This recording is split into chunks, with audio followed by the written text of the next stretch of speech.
तपासाबाबत अद्याप आवश्यक माहिती मिळाली नाही। उद्या अधिकारी बसवराज तेली माहिती देणार। सीआयडी एसआयटी अधिकाऱ्यांसोबतच्या बैठकीनंतर धनंजय देशमुखांची माहिती।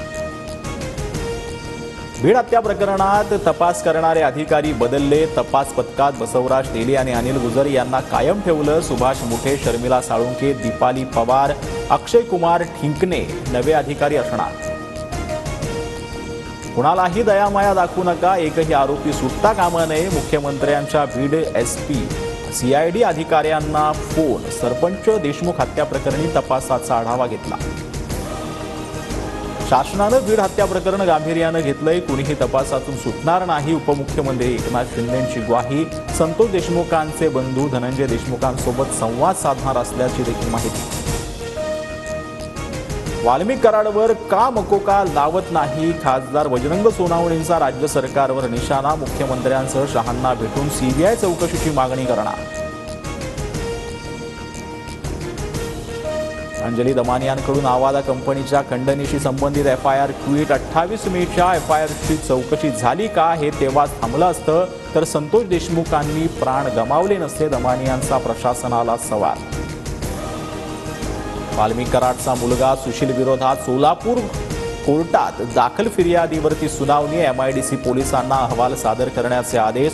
सुशीलनं मॅनेजरच्या घरात घुसून पिस्तूलच्या धाकानं लूट केल्याचा आरोप। 20 जानेवारीला पुढील सुनावणी। बाळासाहेब ठाकरे स्मारक अध्यक्षपदावरून उद्धव ठाकरेंची हकालपट्टी करा। शिवसेना शिंदे गटाच्या बैठकीत ठराव। मुख्यमंत्री देवेंद्र फडणवीसांकडे लवकरच मागणी करणार। रामदास कदमांची माहिती। शिवसेनेची जवळजवळ काँग्रेस झाली आहे। पदाधिकाऱ्यांच्या बैठकीत भास्कर जाधवांचं मोठं वक्तव्य। निवडणूक काळातील पदाधिकाऱ्यांच्या कार्यपद्धतीवरती भास्कर जाधवांची तीव्र नाराजी। संजय राऊतांनी सिल्वर ओक निवासस्थानी घेतली शरद पवारांची भेट। दोघांमध्ये 30 ते 40 मिनिटं बैठक। मवियातील अंतर्गत वादानंतर भेटीला महत्त्व।